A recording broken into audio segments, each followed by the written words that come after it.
باب نمبر 34 باب إذا كسر قصعة أو شيئا لغيره،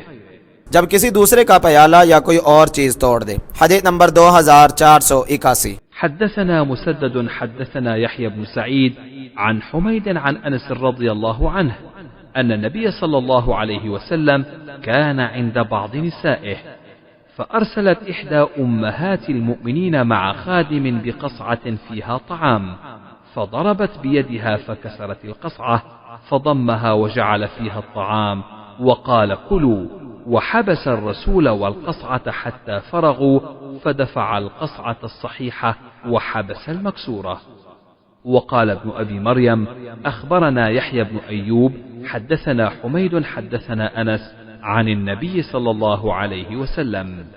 انس رضی اللہ تعالیٰ عنہ سے روایت ہے کہ نبی صلی اللہ علیہ وسلم اپنی کسی بیوی کے پاس تھے تو امہات المؤمنین میں سے ایک نے ایک خادم کے ہاتھ پیالہ بھیجا جس میں کھانا تھا، تو اس بیوی نے اپنا ہاتھ مار کر پیالہ توڑ دیا۔ آپ صلی اللہ علیہ وسلم نے اسے جوڑ کر اس میں کھانا ڈال دیا اور فرمایا کھاؤ، اور قاصد اور پیالے کو روک لیا۔ جب کھانے سے فارغ ہو گئے تو آپ نے صحیح پیالہ خادم کو دے دیا اور ٹوٹا ہوا روک لیا۔ ابن ابی مریم نے کہا ہمیں یحییٰ بن ایوب نے خبر دی، کہا ہمیں حمید نے بیان کیا، کہا ہمیں انس رضی اللہ تعالی عنہ نے نبی صلی اللہ علیہ وسلم سے بیان کیا۔ فوائد نمبر 1، حافظ ابن حجر رحمہ اللہ نے لکھا ہے انس رضی اللہ تعالی عنہ کی روایت میں مذکور کھانا بھیجنے والی ام المؤمنین زینب بنت جحش رضی اللہ عنہا تھی، اور آپ صلی اللہ علیہ وسلم جس بیوی کے پاس تھے وہ ام المؤمنین عائشہ رضی اللہ عنہا تھی۔ اس کا ذکر ابن حزم رحمہ اللہ نے المحلہ جلد نمبر 6 صفحہ نمبر 438 میں کیا ہے کہ لیث بن سعد نے جریر بن حازم سے، انہوں نے حمید الطویل سے بیان کیا، انہوں نے کہا میں نے انس بن مالک رضی اللہ عنہ سے سنا، وہ بیان کر رہے تھے ان زینب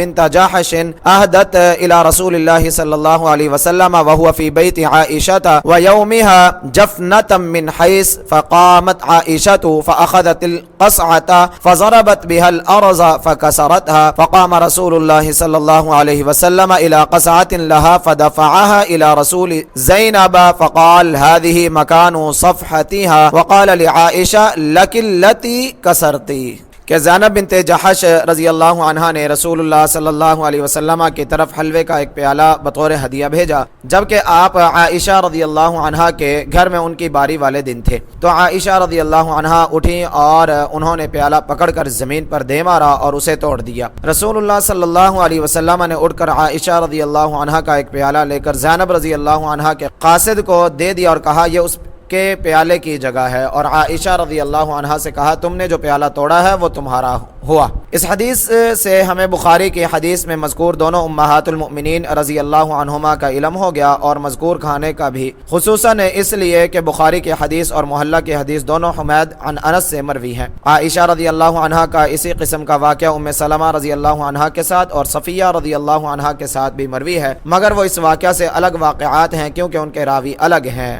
خلاصہ فتح الباری نمبر 2، اس واقعہ میں ام المؤمنین عائشہ رضی اللہ عنہا کی غیرت کا اندازہ ہوتا ہے، اور ان کا عذر بھی معلوم ہو رہا ہے کہ نبی صلی اللہ علیہ وسلم ان کی باری کے دن ان کے گھر میں ہیں اور 7 دن کے انتظار کے بعد ان کے گھر آئے ہیں۔ انہوں نے یقیناً آپ صلی اللہ علیہ وسلم کے لیے کھانا تیار کیا ہوگا۔ اس موقع پر زینب رضی اللہ عنہا حلوہ بنا کر بھیج رہی ہیں۔ ام المؤمنین عائشہ رضی اللہ عنہا سے یہ برداشت نہیں ہو سکا، انہوں نے اٹھ کر پیالہ پکڑ کر زمین پر دے مارا اور توڑ دیا۔ چونکہ اس غیرت کا باعث رسول اللہ صلی اللہ علیہ وسلم کی محبت تھی، اس لیے آپ صلی اللہ علیہ وسلم نے عائشہ رضی اللہ عنہا کو کچھ نہیں کہا، بلکہ صحیح بخاری حدیث نمبر 5225 میں اسی حدیث میں ہے کہ آپ صلی اللہ علیہ وسلم نے عائشہ رضی اللہ عنہا کا عذر بیان کرتے ہوئے فرمایا غارت امکم، تمہاری ماں غیرت کھا گئی ہے۔ اس سے رسول اللہ صلی اللہ علیہ وسلم کا حسن خلق اور تحمل کا اندازہ ہوتا ہے، اور جس شخص کی ایک سے زیادہ بیویاں ہوں اسے ان کے ساتھ رہنے کا سلیقہ بھی ملتا ہے کہ ان کے ساتھ